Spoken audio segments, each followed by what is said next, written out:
Hello, this is the Meeting of the Minds. I'm the Great Boudini. And I'm Lancelot. This is our second episode. There's actually been some really interesting news to come out in the past about 3 days here. The big news, and we have been waiting for this news for a very long time, and I'm not 100% sure if it's legit because the band tends to throw us for loops, and they've thrown us on wild goose chases for years. Did get word that the new Tool album is going to be coming out this fall.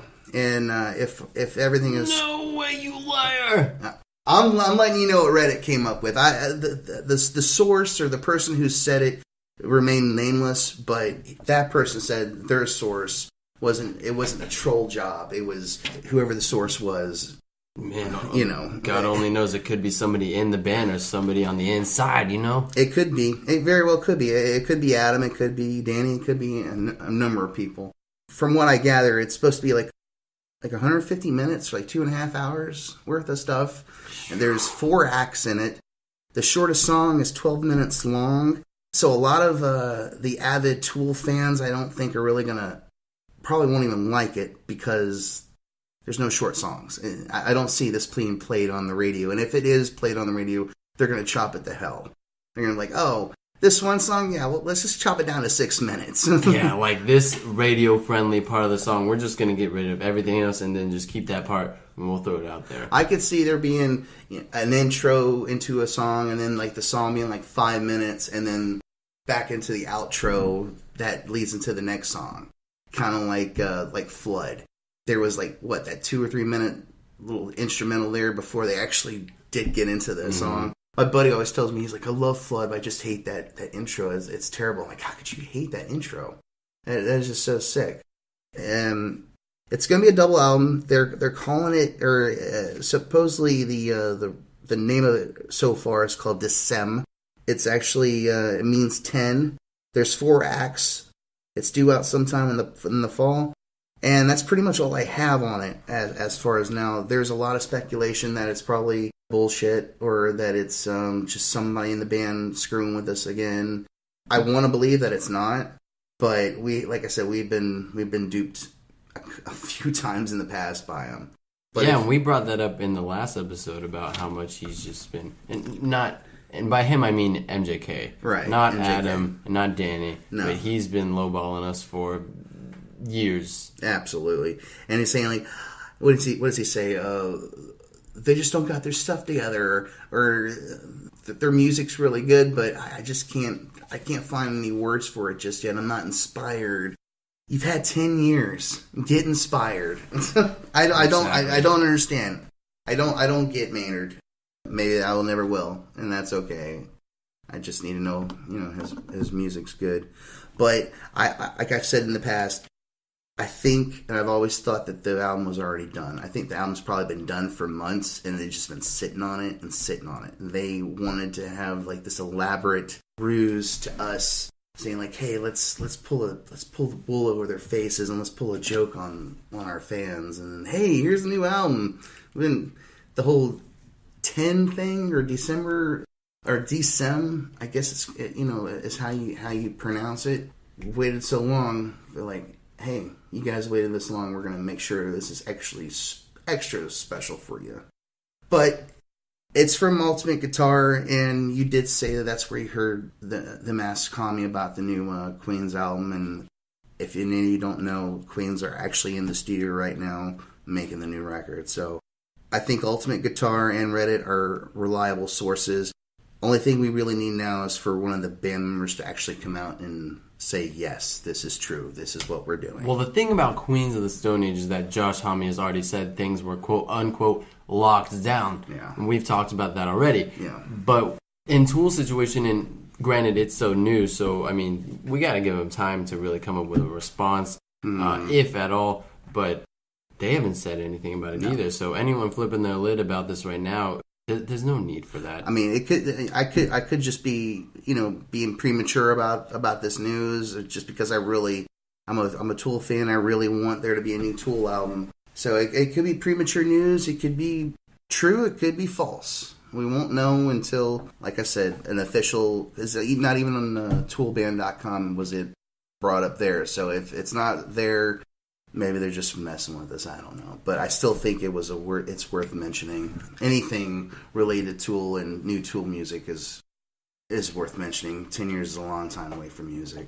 You actually have some news yourself, right? And I mean, before I get into this, we kind of want to do a new segment. Bring up some topics that have happened since our past recording that we want to touch base on, and within the span of time of the debut episode and this one. There hasn't been a lot of really, really popular news or any sort of news that we could touch on, but except for Tool rumors. What I'm about to talk about is actually about Neurosis. They officially announced through Near Out Recordings that they're finished with their new album that they've called Fires Within Fires. There's an album artwork release, track listing. There's only 5 tracks, but they're calling it their 11th full-length album, so we'll only know how long it is when it comes out on September the 23rd. And this one is produced again with Steve Albini, who was a member of bands like Big Black, all that. He produced the first Failure album. He produced Jesus Lizard, and he also produced In Utero from Nevermind, or from Nirvana. So yeah, so albums with his name on it are fairly well produced, given his back catalog, his resume, if you will. He seems like he's very much into hard music, but like hard as in the production's hard, but the vocals it's still melodic. Well, you got to think like he's coming from a punk. I think he was in 3 hardcore punk bands before he started dipping his toes in the whole producing scene. So I don't know if that's just his niche or if there's something else outside of that kind of steered him that way. I don't remember what the album was called. I think it was the second PJ Harvey album he produced, and that was actually a really good album. Oh man, PJ Harvey's awesome. Yeah, she is. Yeah. She's actually pretty sexy too. Any chick who can rock on a guitar and still be hot, that's just amazing. Except for Courtney. Yeah, she looks more like a heroin crack whore than anything. Too much Botox plastic surgery for that chick. Now, when she was in the 90s to even late 90s, I think the last time I consider attractive was in The Man on the Moon with Jim Carrey. I thought she was pretty attractive on that. I totally forgot that existed. Yeah. And then what was that other movie she was in? The Larry Flint movie where she played some. I don't know. She was a nymphomaniac in the movie, which is pretty much just the same. I don't want to watch that movie. Then I wouldn't want to see it either. Thank you for the warning. And I only know her for fronting a horrible band and being a nasty ass wife to Kurt Cobain. Yes. Well, that's on another subject. We won't go down the infinite road or the black hole, which is Nirvana and Courtney Love and all that other stuff, because. Well, I mean, technically, you're not wrong about the Nevermind thing, because I think she kind of came into the picture in Nirvana's, like, that era of Nirvana. Yeah, because he was somewhere on a TV show, and that's when he said that Courtney Love was the best fuck I've ever had, or something like that. He actually said that on national TV, which they bleeped the fuck part out. Yeah. And then I think after that was pretty much when they got together for full time. Right. But the new Neurosis album, I'm not a big Neurosis fan. I have listened to Neurosis just because we're friends, and there are really some good Neurosis stuff. A lot of it just seems just like noise, almost like an ambience, almost like a drone at times noise. But then Scott, his vocals come from either like screaming to like beautiful melody, clean vocals, and all that stuff. And you even said you put them in your top 10 list. Yeah, we talked about them then. And the band that we're actually going to be covering today, Mastodon. If there was no Neurosis, there would be no Mastodon. And they always pay tribute to Neurosis and Scott Kelly. Scott has been on all their albums, hasn't he? Even Remission. Every album except for Remission. Oh, he wasn't on Remission. But okay. I just gotta say that was a great segue from Neurosis into Mastodon. Like, kudos to you. Yeah. It's but anyway, that's our news. The Tool is a little bit hearsay. I did think that it was worth mentioning, and the new Neurosis, that's more than likely coming out. It's coming out September 23rd. 23rd. Look for it. If you want to check out any other Neurosis, go check them out. We are going to be taking a little break, and we will come back. We actually will be starting our episode on Mastodon, so stick with us. We'll be right back.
And we're back.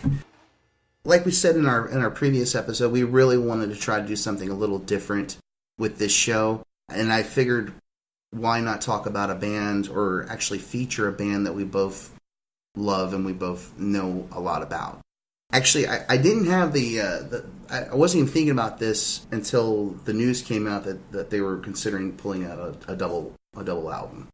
Mastodon is actually considering doing a double album as well, other than Tool. But the Mastodon album, I think it was Bill, he had said that they had enough material for a double album. Now, will it be a double album? That is yet to be determined, but I see it being a double album. I can see Brent, especially Brent, like, yeah, dude, let's do a double album. Ooh, yeah. Yeah, but here's the thing. Do you think that they have it in them to make something really epic again with the spans that a double album has to offer? I think I see Mastodon as the new gods of metal. I see them doing, especially if it's going to be a double album, I see it, they're going to pull no punches, and it's going to be epic.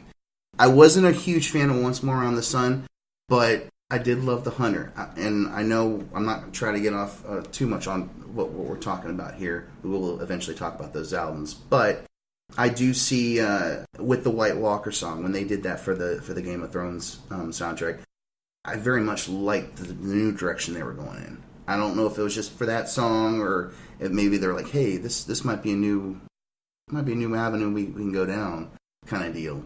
And I've told you before, it just reminded me of an old guy sitting around a campfire talking ghost stories to kids and stuff. Yeah, but you got to think that was for a Game of Thrones soundtrack. You know, the same one that Anthrax also contributed to. Yeah, and Snoop Dogg's also got a track on there. I think there's some other bands that mediocre bands, if you will, that are on that soundtrack that we won't name names, but yes. Right. But yes, I do see them being able to pull it off. I like for it to go back to the whole concept albums like they were doing in the early days or something along those lines, but maybe there might be a little bit of a concept, but it could also be a straightforward rock album. You just never know. It's endless. It's an endless thought process. Coulda, woulda, shoulda, maybe, might, don't know. We won't know until it hits. Exactly. But I have faith in the band that they would do it justice, and they will do an amazing job, and an amazing album will come of it. It'd be really cool if it was kind of like a Wall type of deal where, like, hey, we're going to play the entire album like they did with Crack the Sky when me and the Mooch saw them. I could see doing something like that. And I'd be okay with that. They're like, hey, we're not going to play any of our other stuff. We're just going to play this one album. All right. Let's do it. Let's go on the journey together. Yeah, and I mean that's looking really far ahead in the future. We gotta assume that this record is on par with other classic Mastodon. Yeah, records that we're actually going to go into detail. Well, yeah, I mean, if we're going to talk about this, we got to go back to the beginning, and we have to go back to where it all started. At least for me, the Remission. That was their first full length album, kind of like debut. Mm-hmm. And that was just pretty much straight to your face. Like, I'm going to take a sledgehammer and I want to go break windows. And that's exactly what it is. Sludge metal. It's just sludge from front to back. There was more of instrumentals in that, as in the vocals were kind of secondary. The music was more important than what they were singing about. Yep. And they've even said that before. That the music comes first and the words are kind of secondary. We don't really. We just say it, and it was especially Trilobite. I think Troy might only sing 5 words in that entire song, and it's still great. Oh yeah, I love the intro. Old Nessie. If you listen to Hearts Alive, when it's at the very end of Hearts Alive, they bring back Old Nessie. And I've had many debates with people about it, and they're like, it's kind of the same chord progressions, but it's a little different. I don't think so. I think it's Old Nessie just repraised, and a lot of people are like, well, Old Nessie, I've never even heard that before. Now I gotta go back and listen. You gotta listen to it. I'm telling you, it's probably 5 minutes, the last 5 minutes of the song. It's there. Oh, okay. All right, I'm going to keep my ears out for that. Yeah. Well, what about you? I mean, what was the Remission Remission album like for you? It was. I mean, granted, my first album was Blood Mountain, so I went backwards. Upon my first listen, I was just jaw on the floor. I thought my ears were bleeding. I had to go to the bathroom, swab a Q-tip in there. Mm-hmm. I really appreciate it for what it is because I mean. A lot of bands, some people will say the debut is the best. Mastodon's not one of those bands in that case, but it's not knocking on Remission by any means. It's still an important album. Mm-hmm. It really is an important. I'm like you. My first album wasn't Remission. I didn't listen to Remission until probably after I listened to Crack the Sky. I've never bought the album. I've only listened to it. Actually, the Mooch, he owns all of it, so we just listen to it when he has it. Put that on. Yeah. I don't have to worry about it. But my the first time I heard Mastodon was on Headbangers Ball when Jamie Josta was hosting it back in the mid 2000s, and I remember they played Sea Beast, the video for Sea Beast, and it said Mastodon, and then Brent started singing. And I said, well, that kind of sounds like Ozzy a little bit. And I thought it was sounding like Ozzy. And I was like, if that's Mastodon, then I got to go and get the album. And, you get Leviathan, you put it on, and the first song that pops up is Blood and Thunder. And just that riff alone, it's iconic. Okay, I want to talk about this so much, but before we get into Leviathan, what would you say are your favorite tracks off of Remission? My favorite would probably be Elephant Man, which actually we will bring in because there is an Elephant Man connection in the first 3 Mastodon albums. I don't know. I've always wanted, if I ever got to meet the band, I would want to ask them about that. Yeah. But Elephant Man, March the Fire Ants, Trilobite, Old Nessie, and Mother Punch. Those are definitely. Yeah. And Mother Punch, actually, if you listen to Mother Punch, it there is no concept to it, but it kind of sounds like that song would have to. It's a part of a concept of some sorts. Like to me, it sounds silly. Like literally, the song is just about punching people's moms in the face. I love Bill's death growl. Yeah. For me, my favorite song on the album, period, is "Where Strides the Behemoth." Oh, that's a great song. Yeah, I also really like "Trembled Under Hoof" and "Trilobite," like you said. Really great tracks. And we both have already agreed it's not their best, but it's important for the single fact that they wanted to be a heavy band first and foremost, and then they kind of evolved their sound even further down the line. But it even shows up on Leviathan, the next album, like you were saying, first track, Blood and Thunder, kicks it right in the gut. Yeah, I mean, that intro to Blood and Thunder, it's epic. And what I mean by epic is go see Mastodon and wait for that song to come on, and it's just pure fucking insanity. It is fucking insanity. I remember when me and the Mooch, we saw him in 2011, and we were sitting there, and Brent was playing an SG at the time.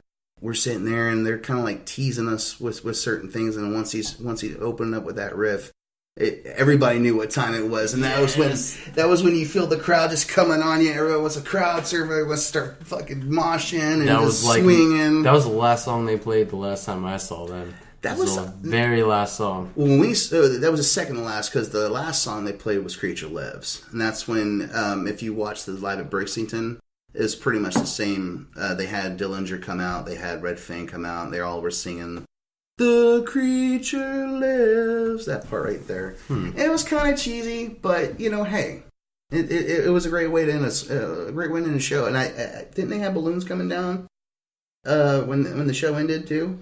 I don't remember them having balloons coming down. What I really remembered the most was that everybody from Dillinger and Red Fang coming out. I don't remember balloons ever dropping down. Okay, maybe that was just for the Brixington show. Probably. But I do remember, like, and when the song was over, they all came out. They all, like, held hands and, like, did that little bow and stuff. And I was like, yeah, get the other guys off. I just want Mastodon up there.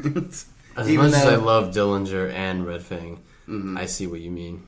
Yeah. They had their moment. They did. And I mean, we'll go on to that in a later episode, but, like I said, I was there for one band only, and that's the band we're talking about. But actually, Leviathan was the very first concept album that they came up with, which was, of course, about Moby Dick. The title, Leviathan, actually comes from the Bible, which is about a devil that lives in the ocean, or a creature of some sort that lives in the ocean. And, yeah, so... See, that's another thing about Mastodon. They're not just for goons up there just playing, thrash or playing just mind-numbing music. They actually take time and think things out, make you go and, I wonder that. The thinking man's metal band. And when Troy sings "I Am Ahab," I've said it before, and nobody else can tell me, but I really think after that, every time he sings after that was he's singing as Ahab. Especially in Hearts Alive, because that's the final song, that's the battle with them and the whale, and it's on. But there's sea creatures, there's witches, and there's all sorts of shit that goes on in that album. It's a really good album just to sit and read the lyrics. You don't even have to bang your head to it, just read the lyrics, because there's a lot of stuff that's going on in that album that a lot of the lyrics you can't really make out because they like sing them in a certain way, or they may sing low, and you're like, what is he saying? And then you go read it like, that's a little strange. What the fuck does that mean? Yep. But yeah, I mean, I think that's my second favorite Mastodon album of all time is Leviathan. Megalodon, prime example. Speaking my language right now. Prime example of thrash at its finest. It really is. Just that. When you see that live, that's when the circle pits are happening. That's when the people are just going crazy. And so you would say that's one of your favorite songs on the album? Absolutely. Yeah, same. That and Aqua Dementia. Throw an Iron Tusk in there. That's probably my top 3. Top 3. I like Sea Beast. That's still one of my favorites. That's the song that brought me to the band. So there, intentionally, it still would probably be my top 5 favorite songs. And it's funny because when I watched that metal show, they had Bill Ward from Black Sabbath on there, and they asked him like, "Oh, hey, Bill," at the time, like, well, what are some of your favorite bands?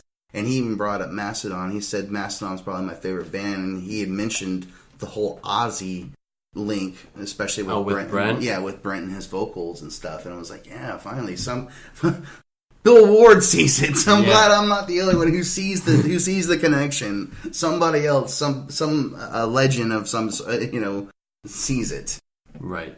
As far as my take on Leviathan, it was the second album I listened to, I think. I'm pretty sure. Because, the first album I actually listened to was the one following this. It's just as heavy as Remission, I think, in the sense that it's still really sludgy. It's got a little more thrash elements in there, like you said. It's more well-rounded from the beginning to the end. It's like they actually found an identity this time. They knew that they wanted to take on a concept, and they did it, like, probably in the best way possible with their first attempt at it, And outside of the idealistic part of the album, the music itself is excellent. Like, I can't think of a single bad song or a song that made me go like, ew, what are they doing there? Like, it's all heavy, it's all in your face, but it's all got a purpose. So, take a song like Island. It's short and sweet, but that song has some meaning to it. Naked Burn. And I'll bring up the element factor just real quick. There's the element of water. On the first 4 albums, there were elements. We'll go on that to later. But when I bring up water, when you listen to it, there is times when you're feeling like, especially like a Megalodon, like you're just going on a boat and just looking, and all of a sudden, like, soon as that Megalodon shark comes up, it's just full on, like, kind of deal. Backtracking a little bit, Remission's based on fire. Right. There's fire all throughout that record. And fire ants. So, of course, it's in the name, people. Yeah, it's there. Going after Leviathan, we have Blood Mountain. I think Blood Mountain, that was the second one I bought, and that one I could see now that was where they kind of started changing a little bit, where they were like, hey, let's focus a little bit more on the vocals and a little bit more on the melodies than just screaming our fucking heads off. And we could still do that, but let's have some stuff where, hey, maybe Brent wants to sing or something, or maybe Troy doesn't want to scream his head off and get hoarse all the time. Troy, why don't you do something different? Kind of deal. And actually, now that you say that, I've noticed that Troy has been singing less and less and less with every album, and it seems like everybody's kind of singing more. Am I crazy for thinking that? No, and I also, Bill really doesn't sing that much anymore either. Because, especially when you go back to the Remission days. Yeah, if you listen to Remission, that's almost all Troy. Yeah. And a little bit of Brent splashed in there. Yeah, and then Leviathan, they kind of equal out. Bill's also in there too, but God, I can't even remember. Like, it's mainly Troy. And then you listen to Leviathan, you hear Brent and Troy just about equally. Blood Mountain's actually another concept. It's the Earth concept. I'm not exactly. I'm a little fuzzy on the story idea, but I'm pretty sure it's about a guy who's going up this mythical mountain in search of something. You have a Sasquatch that shows up. He finds the crystal skull. The crystal skull, the alien crystal skull, which actually Scott Kelly from Neurosis, who we were mentioned earlier, was on that song. He's also on Aqua Dementia from Leviathan. In Leviathan, yes. The thing I loved about Blood Mountain, I've brought it up on a couple occasions, that it is one of the best metal jazz fusion albums. When I think of bronze drumming, I think of Blood Mountain. I think that's one of the best bronze drumming ever. And I love Crack the Sky, and I loved his drumming on that album, but I think Blood Mountain was where he came into his, where he's like, hey, I just want to do drumming. That's probably the reason why he didn't sing on the first couple albums. It's probably because he's like, hey, I want to come across as a drummer before I come across as a singer. Mm-hmm. Even though But he proves himself to do both, you know. Oh, yeah. Well, he back in those days, he more or less just did backing vocals than versus actually singing. A song like Siberian Divide, which Cedric from the Mars Volta at the Drive-In guest on, and the guy who was from Mars Volta, who was on actually in Jack, the guy who died. Oh snap! The keyboardist, right? Yeah, I can't think of what. Can't remember it. Mario something? No, Isaiah or something Keys. I don't know. Anyway, he was on the Pugilist Skin. He actually played the keyboard part on Pugilist Skin. I later found that out. And Josh Homme was also on the Colony of Birchman. Colony of Birchman, and then the ending of the album, he's the last thing you hear. He's a little kid, or the 10-year-old Josh Homme that he plays. It's a pretty funny way to end the album, but my exposure to Mastodon was actually the first time I ever heard them was listening to Pandora like years ago. Mm-hmm. This Mortal Soil came on, and that intro got me hooked. I was like, "What is this?" Yeah, I listened to Blood Mountain all the way through. Colony and Birchman was on Rock Band, so I was like even more like, yeah, so they're a real thing. Like, man. So I have a lot of strong personal connections to Blood Mountain just because of that. Like, that was my first real exposure, and I just went backwards. Mm-hmm. And then I was a fan by the time the next album came out. But before we get into that, I did want to say that I think Blood Mountain is their most... It's where they started to get a little more ambitious with their sound. You know, not so much getting heavy, and it's not to say that Blood Mountain's not heavy at all. That's completely Capillary and Crest. One of my favorite songs on the record. That's one of my favorite ones. And that song actually is what I always talk about when I say jazz metal fusion, because then when you hear the vocals, and then there's that long, like 2 or 3 minutes of just jamming that they do right before they get back into the intros, or back before they go back into the vocals, and then they do the one vocal, and then it's just back to the instrumentation again. We're just gonna jam the rest of the song. And Braun's drumming on that song alone is amazing. Yeah. I like the vocals between Brent and Troy. I thought they were actually, it kind of sounded a little bit like Alice in Chains, and I know that's a little far-fetched, but it had a little bit like an Alice in Chains feel to it. I can see that. You know. We gotta talk about Blade Catcher, too. Oh, what Blade a weird Catcher. track that is. They actually played that the last time I saw them. They did? Really?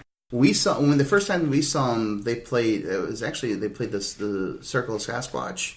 I was really surprised. Well, when we saw them the first time, I was like, out of all the songs off of Blood Mountain, they want to play that song. They didn't play Colony of Birchman or any of the other hit songs or the big name, well known songs, but hey, it's Mastodon. They can just play whatever they want. Sleeping Giant would be great too. Oh, that's a great song.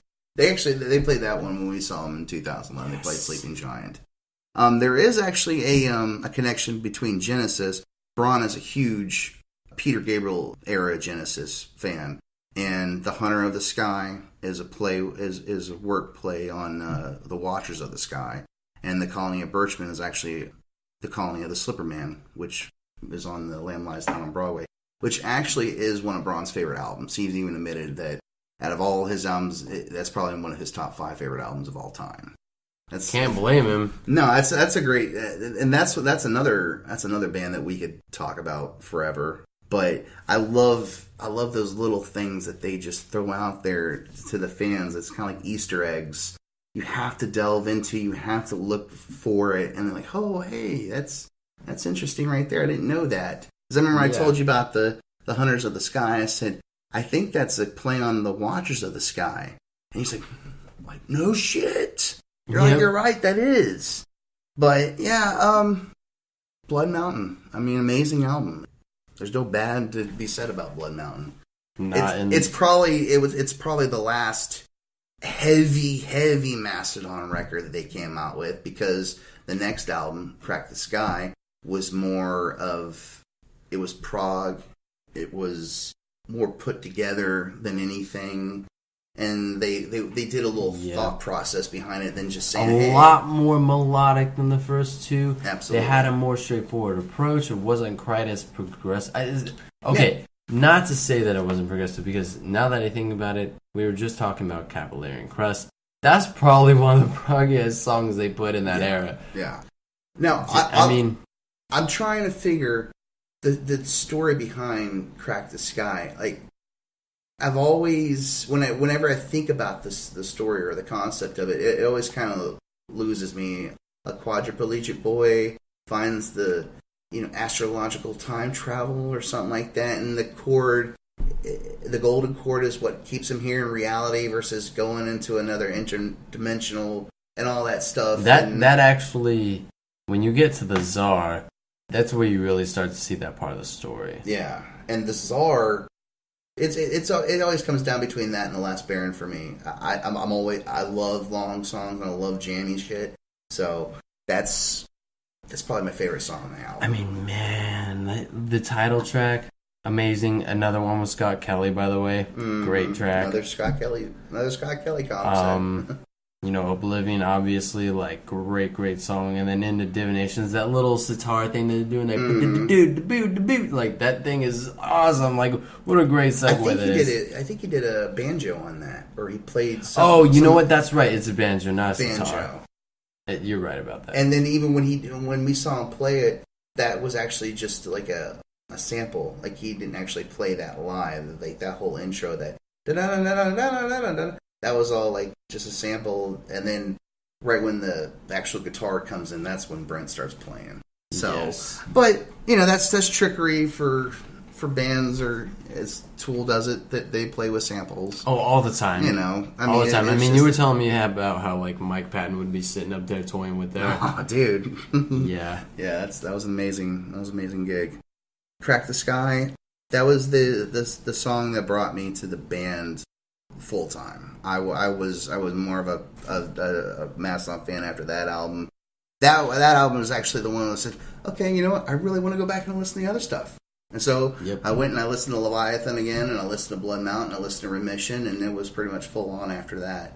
The Mooch, actually, when I first met the Mooch, he was into this stuff called gabber music, which was kind of like techno of some shit. I don't really know. Can you expand upon that? Yeah, It's basically like hardcore techno music. It's just very interesting type of music. It kind of starts off very distorted, like techno bass at first, and then within like the next half of the song, like it starts the actual songs, which with more melody and stuff like that. It was a different time at the time. Yeah, so, I've never even heard of that. Well, and the way I always describe it was like when Mastodon took a hold of him. That was when the guy we see nowadays is pretty much when he was born. I gave all that shit up. Because before, he was clean cut. He was all about the Berwickam type of stuff. He was about going to clubs and, hey, I want to dress Even though I did none of that shit. Yeah, but, he looked the par. And then once your brother was a metalhead, wasn't he? He kind of was a little bit, like, the kind of stuff that he listened to. I mean, I remember like looking at some of his like playlists on his iPod. He kind of had a little bit of like Pink Floyd. He did have some Tool, I believe, and then around that time, I just started getting into, like, before he showed me more, Mastodon. I kind of got into like the more heavier stuff. I started off with like Death Clock. But like sometime around in high school, I actually started off with with death metal bands in general. I started off with listening to a little bit of Cannibal Corpse, Nile, Dying Fetus. I remember the first death metal, like, aside from hearing Hammer Smash Face, the one song, the type of album that I got into was Nile's Ithafolic. That was the first album that I got, that pretty much got me into the more, like, the That's more metal, one of my favorites of theirs. Yes, that was a great album, and I actually just saw Nile earlier this year, I believe, actually.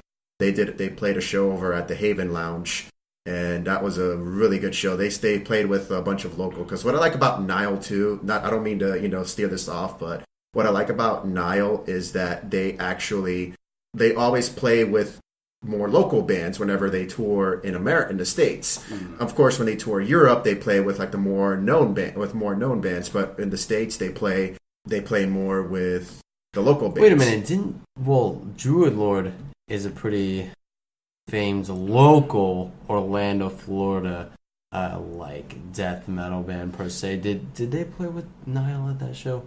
No, I don't remember them playing there. No, they didn't. But Druid Lord, also great band. You guys should definitely check them out. They're a mixture of death metal and doom metal. Actually, there's so definitely really a good huge really doom good band. element in there. I know the band members, personally, especially, and they're same. really cool people when you meet them too. Like even the music sounds very nitty gritty. A lot of the members actually came from former. They used to play with bands such as Equinox. They used to play with Incubus, not the pop band Incubus, but when they were the thrash band Incubus. Yeah, when they're now known as Opprobrium. And I know that Peter Slate and Tony Black actually played for Acheron. They both did? Yeah, they both did. I don't recall if it's at the same time, but they have played with Acheron. And Acheron actually came to Florida at the West End sometime in last year. And when I went to see Acheron, Tony and Peter actually played, a couple songs with Acheron. That's awesome. Great Good show. for them. Great for show. Them. So yeah, look up Druid Lord, check out some Nile. Just listen to death metal. Listen to some Morbid Angel. Listen to some Absolutely. But what I was good. getting at was I had burned a copy of Crack the Sky, and I remember he was like, I'll listen to him. I'm kind of in. He was kind of getting into the death metal at the time, like he had mentioned. And I told him, I said, well, they're a wide range. It's a hybrid band. Is the way I describe it. I mean, you listen. We go back and listen to Remission, Blood Mountain, whatever. You want to listen to thrash. You want to hear the fucking violent shit. Go listen to that stuff. I said, but this album, there's something here, and I hyped it up so much that even he was kind of like, okay, I'll go listen to it. Fine, Jay, I'll listen to it. And he comes back probably the following week, and he already had downloaded like all their catalog. Yeah. It was like he's like, dude, I listened to it like 3 or 4 times, and I said, well, let me go listen to the other stuff, and it was pretty much it after that. We were both instant fans. I like the fact that, Mastodon, they don't just, cater to one particular type of genre of metal. They basically expand. They go through variety. If you feel like you want to listen to something more aggressive, you can dive into the stuff of Leviathan and Remission, even some Blood Mountain. But if you want to listen to something more mellow, you can go for albums for Crack the Sky, Hunter, and even Once More Around the Sun. But what I like to get at... their whole catalog right there. Yeah. It's true, though. It's true. It really is. But the thing about Crack the Sky, though, is that, like you were saying, you can go and listen to heavy stuff. You can go and listen to the post-elemental albums. And this is literally the middle. It's a perfect mixture of what was their heavy and what would be their more straightforward. Yeah, and it's almost like a Who situation. Remember I was talking about the Who in the last podcast where I said, when they came up to Tommy, that was kind of like, okay, the stuff we did prior, that's all good. That stays in the past. Mm-hmm. Let's do something different, and that's what Crack the Sky was for Mastodon. Yeah, all that stuff in the past, that's great stuff, and we'll play some stuff from that, but that's not what we're about right now. We want to do something different. And I feel that's what Crack the Sky was for them. That was the album that it was a goodbye to the old guard and a hello to the new. Mm-hmm. And it was the last concept album that they have released thus far. We're talking about the double album. I can only imagine the fan base, and myself included, because I was a fan around the time Crack the Sky dropped, but them pulling back the curtain to something new, something not quite as aggressive, something a little more progressive. Well, even listen to Oblivion, that intro, just that guitar part. It was like that's definitely something that Mastodon's never done before. The whole idea structure of it all. It was something very new to us as fans. And then when they came up and said, hey, when we're going to tour with this, we're going to play the entire album from front to back. And that was even more hype because you're like, whoa, that they really feel that strongly about the album that they're going to do that. But and you're like, well, there's only 7 songs, so yeah, I mean, I guess you could. 2 of them being over 10 minutes long. Yeah, but when they would play them live, especially The Last Baron, would probably scale up to 15 or 16 minutes because that last bit of the song where it was just glorious. I mean, Brent's just ripping on the guitar and Braun's just going all over the drums, and once it ends, they probably all looked at each other and was like, hey, we just did history right here. And to me, it literally was. It was something that they'd never done before. And I mean, The Hunter and Once More Around the Sun are what they are, but yeah, they've never up to this point never been able to read. Yeah, and speaking of that, you want to take a short break and then get into I think we should. Well, actually, because we are on the first 4 albums, I wanted to bring up one last thing before we go into the post albums of the first 4, and that's the elements. The first album, Fire. The second album, Water. Blood Mountain was Earth, and then Crack the Sky was Air. And if you don't look at things as in like too detail, like if you're just a regular fan, you probably wouldn't notice that or known that. And that's just one of those little things, like an Easter egg, like we had talked about before. But did you already talk about the Elephant Man connection? No, I was going to actually save that for the next episode, for when we come back from the break. But okay. That's a really good way to go into the next one. Stay tuned, people. Stay tuned. We'll be back for that.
And we're back.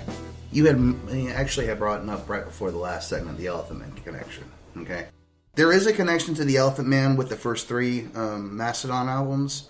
On the Remission, there was of course the Elephant Man. On Leviathan, there was Joseph Merrick, and then on Blood Mountain, there's Pugilist Skin. Now, a lot of people don't really understand what that Pugilist Skin, how that connects to the Elephant Man. That was actually the condition that he had. When it came down to it, whatever the hell he had, that was what they eventually called it, was Pugilist Skin. And Joseph Merrick, that was his name. And Elephant Man, of course, that was what his sideshow name was when he was in the freak shows. Before he became I guess a duke or of some sorts. Is that what that was? I think that's what he became, because some guy found him and he was more or less just like trash or some sorts of that nature, and he was like, I want to take this guy and take him in my home, even though he didn't see the ugliness that was in him. He just saw the hey, it's what matters inside kind of deal. So, oh, so sweet. But I've always thought that was a really cool thing, how another Easter egg that probably only diehard Mastodon fans would probably put together about the Elephant Man and stuff. I guess, 3 albums was all they needed. I guess they didn't want to keep on making it a thing, and then... Yeah, but you gotta think, the album following is one big cohesive piece that has no interventions. No. So... And they were just kind of... And all the songs were the last song on the album. They all were instrumentals. There were no vocals on it. It was just pretty much... I always looked at it, especially when he got to Elephant, when he had Elephant Man, which was on the first album. I always thought that was kind of like where they were going with the music. That was the song that was on that album where it wasn't so heavy, it wasn't so hard.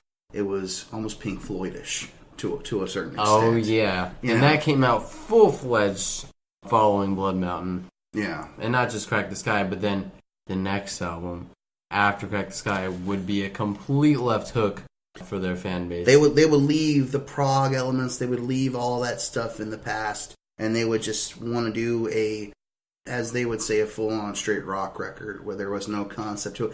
But actually, they did, when they first started talking about doing the album, they were going to do another concept album.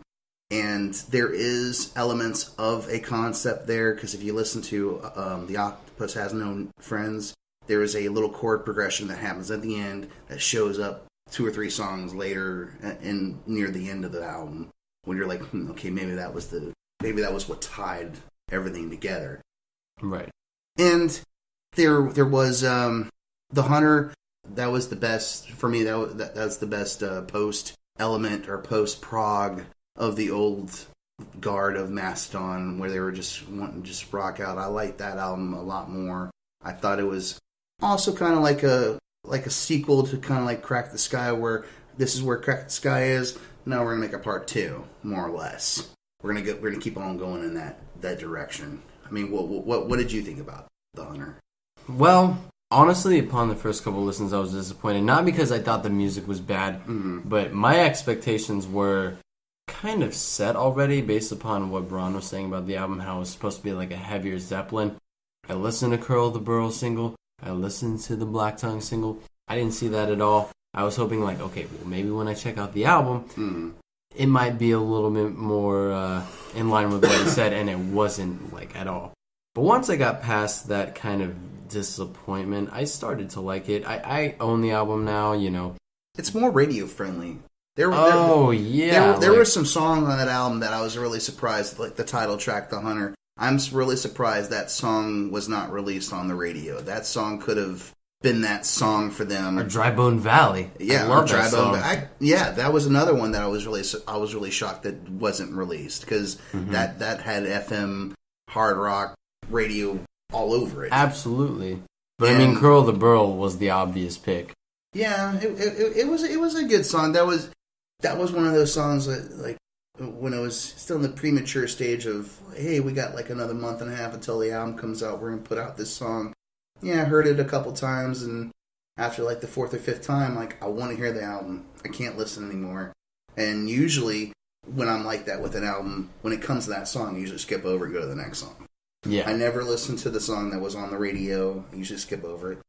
I thought we saw him on the Hunter tour in 2011, and it was kind of like a Ramones type of gig. There was no talking in between the songs. It was just boom, boom, boom, boom, boom, song after song after song. There was no, hey, this is Curl the Burl, or hey, this is Aqua Dementia. We wrote this song like one time Brent was taking a shit and he just came up with this really cool riff. All right, cool. No, it was none of that. It was, and they intermingle all the songs with like some backing kind of like sound effects, like samples. Yeah, and they did that for the Crack the Sky, and they did that for the Hunter, which was really cool because they were able to, if they needed to take breaks and get a drink of water, sip a beer, maybe smoke a joint, they can. All in all, I thought the Hunter was a really good album. I used to listen to it religiously, but then, you can only listen to it for so long that you're like, hey, it's kind of getting old after a while. I need to go back, or I want to go back, or I need some new stuff. Right. And then when the new album came out, Once More Around the Sun, I wasn't really a fan. I'm still not a huge fan of that album. There are some songs. It's kind of like Era Vulgaris when we were talking about Queens of Stone Age the last time. It's kind of like that for me. There's those songs that stand out. Yes, that's a really good song, or I really like that. But the rest of the album is kind of a dud. For real? Because I liked it more than the Hunter. Really? Yeah. I remember you told me that before, and I even when you were telling me about the Hunter before, how you're like, I don't really care for the Hunter. I'm like, how could you not care for the Hunter? The Hunter, it's their new stuff. It's what's happening that's new, or it was what's new at the time, because it's, like 3 years old now, so. Yeah, it just felt like classic Mastodon to me a little more than the Hunter did. It sounded more like the band that I ended up loving from the get-go. Tracks like Halloween and Tread Lightly. I love Ember City. Ember City is a great track. Chimes at Midnight, also good. And even when the single High Road came out, I was like, all right, you know what? I think I can get into this. That it's still kind of straightforward, but it's really heavy. And what's the one that's called Witch Mountain, or? Diamonds in the Witch House. That one has Scott Kelly.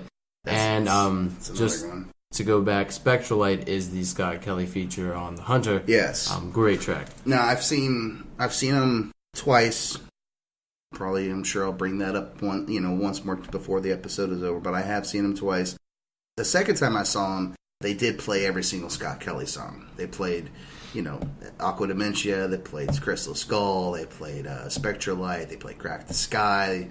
And those were the moments where any of the diehard Mastodon fans, or any of the fans from the old, like, oh, hey, they're finally playing something I can really mosh to, or something that's not so radio friendly anymore. Yeah.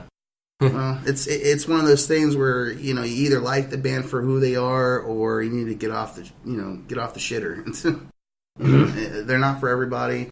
A lot of fans that they have they jumped ship because of the newer stuff. They don't like the way that it sounds. They don't like the more radio friendly, like we had talked about. They don't like that stuff. They like more of the, like I want to smash your face kind of aggression, more screaming and stuff like that. I'm not a huge fan on the newer style. I am kind of one of those fans that like the old guard. But for sure, and I'm one of those too. Yeah, but I think that the newer stuff, it's a lot more thought processed out, and they're taking their time doing it, and especially if this is going to be a new double album, there's going to be a lot of stuff to it. I don't think we have seen the next Mastodon album is going to be a new Mastodon. It's going to be something new. It's going to be something that we probably never heard before, and I say that it's going to definitely be one or two acoustic songs. I don't think that would be bad though. No, I don't think so either. I don't think so either. I've talked to people about that, and they're like, really? Acoustic? I don't see Mastodon playing acoustic. I'm like, well, then you don't know Mastodon. Yeah, they just keep evolving. And like I said before we even started this whole segment, like, that's the whole point of talking about bands like this, albums in order to talk about their evolution. So time will only tell what this new supposed double album is going to bring. Another, one of the last things I wanted to bring up was, like, Crack the Sky and the Hunter. They actually have more of a deeper meaning, or at least for the band members. Crack the Sky was dedicated to Braun's sister Sky, and the Hunter, which was actually dedicated to Brent's brother, who was a hunter. And the last song on the album, the Sparrow, was more or less like him being the bird and flying away to, wherever your soul goes to. I mean, I know where my soul goes to, but there's a lot of people out there who don't believe in that stuff. So, that's open for interpretation for you to decide on whatever it is you think the soul goes to. But that's my take on the whole Hunter album concept of the hunter with the sparrow and his brother. And we were talking about the the things that the albums mean to certain band members, like Moochie here. Okay, the actual song "Crack the Sky" helped him get through some tough times. His brother died, and the song, I don't know if if it was the band or if it was just the album or the song helped him get through it. But you want to tell that story a little bit?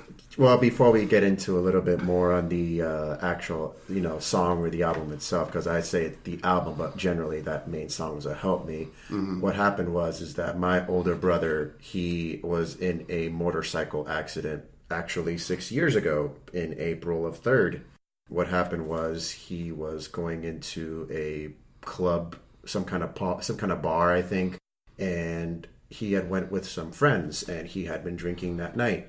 For whatever reason, his dumbass fucking friends decided to let him ride out his motorcycle while still being under the influence. Mm-hmm. And when he was on his way to the home, back to where he was living back in Daytona Beach, apparently some lady who was trying to pull out of a gas station, she didn't notice him, and he was going, apparently from what we were told, he had been going very fast on a motorcycle. He rear-ended that lady pretty hard, especially going at a very high speed. And what happened was he flew out the bike very, very fast, and basically he pretty much didn't really have much of a, facial features or much features anymore because of how bad the accident was, because he wasn't wearing any kind of gear and not even a helmet. And by the time we got to drive all the way from here to Daytona, he had already passed away. Mm-hmm. And even the doctor said that the motorcycle helmet wouldn't even have made a difference because of how fast he was going. Mm-hmm. But back at topic at hand. Hang on, I want to bring something up. It wasn't around like Mother's Day or Easter or something like that, because I think you called me. It was like Saturday morning, I think it was, and I was with my folks at the time. We were going to see my grandmother. Like I said, I don't know if it was Mother's Day or if it was Easter, but it was like he started calling my phone like 8:30 in the morning or 7 o'clock, 8 o'clock in the morning, and I'm looking at the phone. I'm like, why is he calling me this early? I was like, what the fuck? Why are you calling me this early? And I was like, all right, just whatever, just leave it alone. Well, then it started like calling me all the time. It was like blowing up my phone almost. And I remember I was with my parents, and my dad was like, well, maybe you should pick up the phone. Maybe obviously he needs to talk to you about something. So I picked it up, and he was very subdued and almost really, it wasn't like a, how some people like, he was very calm and very quiet about it, and he was telling me about this whole situation, and I started to cry a little bit on the phone because we were going to see my grandmother, and he was telling me the whole situation, and then I realized after when we got done with the conversation, we got done off the phone, I told my parents what had happened, and they're like, well, obviously he needed you, and you were there for him, so that's the only thing you can do. And I realized at that moment that was when him and I were brothers, more or less. We had different mothers, but we were definitely brothers, and we've always have been that close. Ever since then, I thought we've always been that close. That's amazing. Yeah, it was, man. And there's been times where he's even done it before, not recently, but he's called me out of the blue, just like, hey, what's going on? I just need to talk to you. All right, well, what's going on, dude? Let's just talk. So I mean, but that's what I remember from it. But I'm sorry, go back to what you were saying. No, it's fine. But it's been 6 years that it happened, and you can never really say that you're over it, but I've learned to really accept it. And what really helped me the most was that, listening to Crack the Sky, it really helped.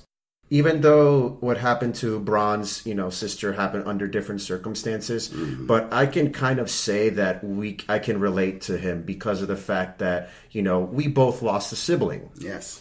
And it sucks losing a sibling. Mm-hmm. It really sucks. And, what really helped me cope, was that really helped me, get my spirits back up. It's just especially hearing the Crack the Sky song. Mm-hmm. Especially just hearing, Braun singing, and also just hearing the rage that, Scott Kelly puts into that song. Yeah. So that really brings it out a lot. And my actual favorite part of that song was actually when the part where Braun says, please tell Lucifer you can't have this one. Her spirit is too strong. Yeah. Although in my version, I just replace her with his because of my brother. Right. But that's my favorite line of that song because fuck Satan. You can't have my brother's soul. Yeah. And the song, at least for me, ever since when he told me that situation, or when he told me the story about, especially the song, I can't listen to that song to this day without having goosebumps as I think about his brother. I mean, I know it's about his sister and whatever, but I still can't think of, and not have a tear almost come to my eye when I hear it, because it's such an emotional fucking song, dude. You know it, you've heard it. I mean, it's such a now like me revisiting the album like with that story and context, absolutely, with not just the song but like the album itself. Mm-hmm. It's gonna be hard to ignore that, Yeah, and I'm sorry for your loss, Marissa. Like that. But even like I've how we never said, had that happen to me personally. I've lost family members before. I know it's rough. Nobody that close, but jeez. I had my sister. She was carrying a child at the time. Okay, and I'm not exactly sure what had happened, but she wound up having to have the baby prematurely, like 21 or 22 weeks early, because something was wrong and the baby was eventually going to die. So if she listens to this, I don't know all the details. I don't remember all the details. I just remember being there, and it was a very emotional thing for our family. We were there for her. We helped her as best as we could to move on. But going back to the Mastodon thing, I remember listening to the Sparrow at the time, and there was a line in there that really kind of I think about the baby. It's still this day when I listen to the Sparrow, I think about the child, that she only lived like 5 minutes, maybe not even longer than that, and she was gone. And it still brings me, tears to my eyes, because my sister, only thing she ever wanted was a girl, and that was a girl, and it eventually, she lost it, and it was a very sad moment for her, and it's still something that she struggles with. She's working on it. As time goes, I'm sure it gets less and less difficult. But I'm sure there's still a day where she's like, "Where's my baby?" Like my baby would be 6 years old now, or 4 years old now. She thinks about shit like that, and you start to bring in the whole, "Why would God do this to me?" And we don't know. We don't know what goes on. Every parent's nightmare is having to bury their own child. That's absolutely something that you never want happening. But the thing between his story and my story is music heals. Music helps people, especially through tough times, great times, whatever. And that's the one thing about our show that we want to try to. We're still trying to do, and I think we're really doing a good job at it. But the power of music heals, and that's what it does, man. I know. Whether it's Mastodon or whether it's Pink Floyd or whatever. I know for. Oh wait, were you gonna say something? Yeah, I was gonna make an honorable mention as well, because we were talking about honorable mentions like the last episode. Okay. The thing about another background too is that my brother was also a U.S. Marine. Mm-hmm. He fought 3 tours in Iraq from 2005 to 2009 when he was still enlisted in the Marines. Mm-hmm. Another song that actually helped me relate and cope and heal with it was from a thrash / metalcore band. I'm pretty sure you may have known this, Lance. The band called God Forbid. Oh yeah. Yes, there's a song that came out from one of their albums. I can't remember the name right now. I think it was Constitution of Treason, I believe. Yeah, but there's a song that really spoke to me, especially since he was in the Marines, is the song they made called "To the Fallen Hero."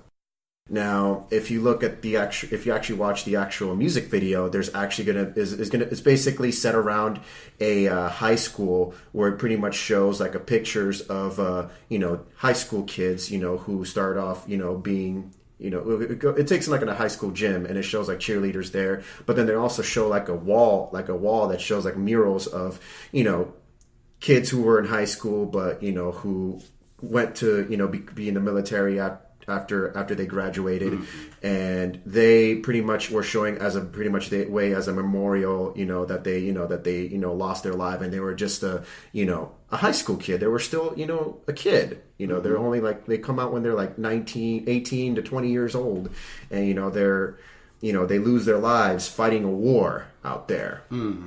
That's senseless, war that we really didn't even need to be in. Exactly. I mean, I'm not one for politics, and I try to steer so far away from that shit because, you turn on the news and it's always politics, and it's always Trump this or Clinton that or another shooting, another tragedy. Exactly. I mean, if you want to hear about that stuff, go on the news. We're not about that. We don't do politics here. Not at all. But no, but at the same time, we still sympathize and empathize with those. Yeah, I mean, affected by any sort of tragedy. I mean, we're from Orlando. Yeah, we didn't bring it up on the last podcast, but the day after the Pulse attacks was when we did our first podcast, and we were kind of like, should we mention it or should we not mention it? And I said I didn't really want to mention it because it was everywhere. I mean, it was every news outlet, Facebook, Twitter, everywhere, and especially the weeks that followed, you had videos, you had audio, and one less podcast or one less, some sort of outlet of not talking about it. It was okay with me. If you want to go listen to that stuff or hear about that stuff, just turn on your news. But exactly, it was a scary situation altogether. I remember that day clearly. I was just actually waking up just to get, started for my day. And then all of a sudden I see the whole, Pulse shooting. And I was just like, what the fuck? Like, this kind of shit happening in the backyard. Come on. It's like, it really put it in perspective it for me. Mm-hmm. Like anyone I know could have easily been there. There's family I know that could have been there. Friends, co-workers I know that could have easily been at that club that night. Absolutely. And, just even having any chance of being there is a scary thought. I don't know what drives people to do that sort of malicious thing. And then also the part too is that the night before, that Pulse shooting was that one, I can't remember her name, that pop singer who was barely shot at a local theater. At the Plaza. Which, ironically speaking, is that, there was supposed to be the Summer Slaughter tour was supposed to take place at the Plaza, for the first, shot of the tour. But because of the whole shooting that happened there and because of the Pulse shooting, they had to reschedule for Fort Lauderdale in the Culture Room that same day. I mean, I can understand it, but, it kind of puts you into perspective. I think it's more or less out of respect for what our city is going through right now. Yeah, exactly. And just the fact that it's called Summer Slaughter might be offensive to some people. Yes, it is. Not that it's offensive to me or you, or even you, Jay, but it's just out of respect for the citizens of Orlando. Absolutely. I mean, and it was kind of like, somebody said it was like our 9/11. Orlando really hasn't ever had any major things. No. People have been saying it's the worst attack or massacre in the United States. It's actually the second worst attack, but I'm not trying to debate that. Yeah. And I don't want to turn this into another 15 or 20 minute side note about this. Going back to the Mastodon situation.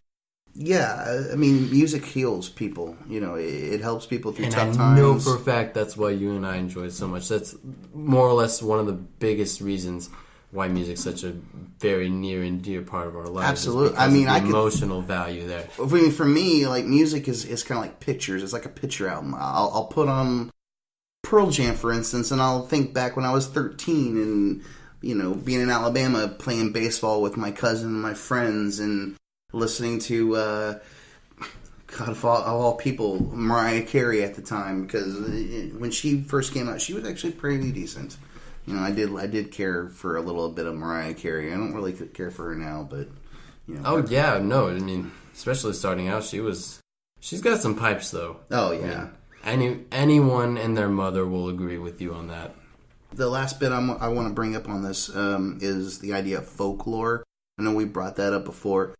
Mastodon is really they've done something with their writing, with their music, with their albums, where you can, hey, I want to listen to Leviathan and pick it up, and like I said, you can read the lyrics, and it's like reading a book. It's like reading a tall tale or reading something of fiction where obviously this can't happen, but in their mind, in their story, as in the album goes on, this is what's going on. This is how it is. Yep. You know, very prevalent in the first 4 records. You know, absolutely. And it came back. Like I said, I thought it came back with the White Walker song. I'm really a big fan of that song. I think that their newer material, whenever it comes out, I think it's going to be something along those lines.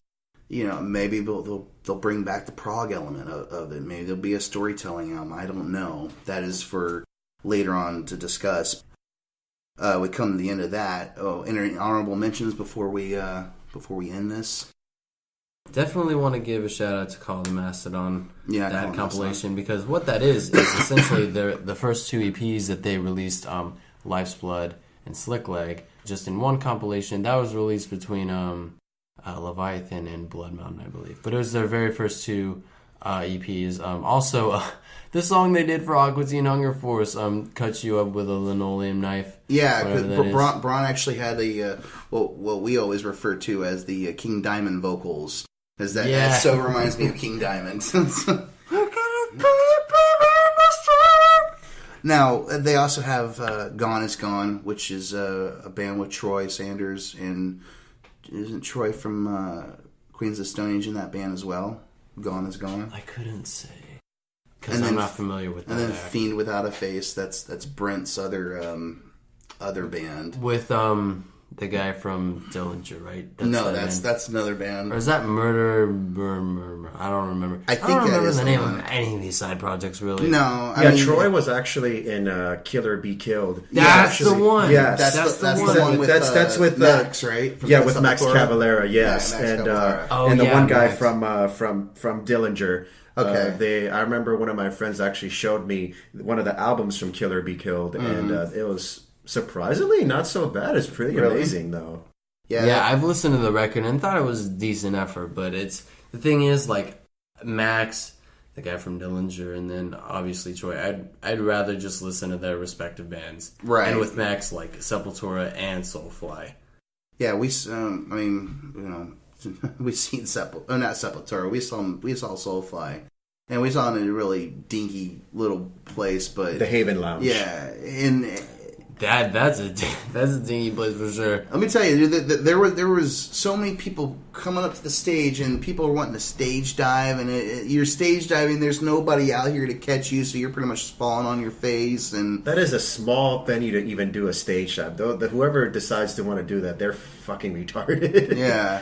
Well, I mean, even when they play like Sepultura songs, I mean, what was it, like 2 or 3 songs they played? Yeah. And the place always goes ape shit. Yes. That's actually another band that they've been rumored for the past like 5 or 6 years about just getting back together and doing something. But of course, Max is in the band. Sepultura? Yeah, Max and his wife. How come I haven't heard this? Yeah, well, it's just because it doesn't go very far. I thought they still have bad blood with Max. No, their bad blood is with Andrew, the bass player. Oh, okay. See, Andrew, he thinks that his wife, who is his manager, who's been his manager for God knows how long, he doesn't want her to have anything to do with it. Like he doesn't want her to be involved with anything. It's like, hey, it should just be us guys, who were in the band. But he had something to do with, like him and his brother did kind of like a White Stripe thing where it was just him and his brother playing. Which I never really got to listen to that yet, but that's an interesting concept, a metal thrash. But yeah, any honorable mentions for you as far as Mastodon goes? Because I feel like I stole all of that. No, not really. I mean, I think you pretty much said it all. check out Live at Aragon or the Live at Or Brixton. Live at Brixton, yeah, both of those are good. They're both great. If you want to understand why The Crack the Sky was an awesome album or an awesome live piece, go check that out. That's pretty much the only way you're going to be able to check it out. Yeah, but other than that, I mean, I think it was a pretty decent thing. I think we're done. I don't think this is pretty much it, right? Yeah. So all in all, Mastodon's a great band. I mean, if you're not familiar with them and have listened to this whole thing, then props to you for listening to a whole episode you know nothing about. I mean, I'm sure there are certain things that we didn't tackle. There might have been some things that we might have left out or whatever. But you guys are going to be the ones who are going to have to go out and check it out. Anything, their entire catalog is all worth checking out. That there is no duds.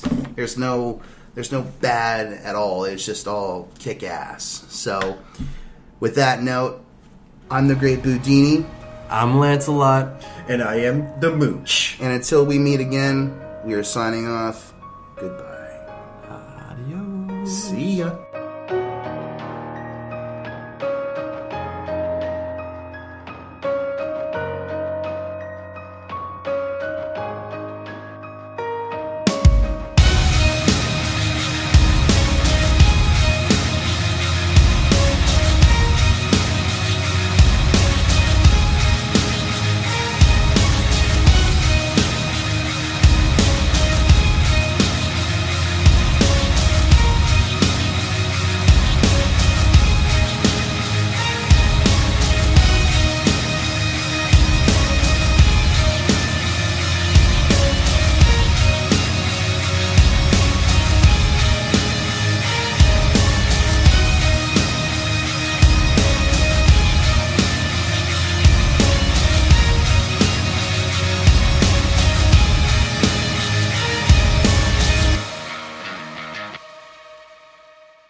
Ba-da-ba-dum. Ba-da-ba-dum. Ba-dum. Ba-dum-ba-dum. Ba-dum. Ba-dum.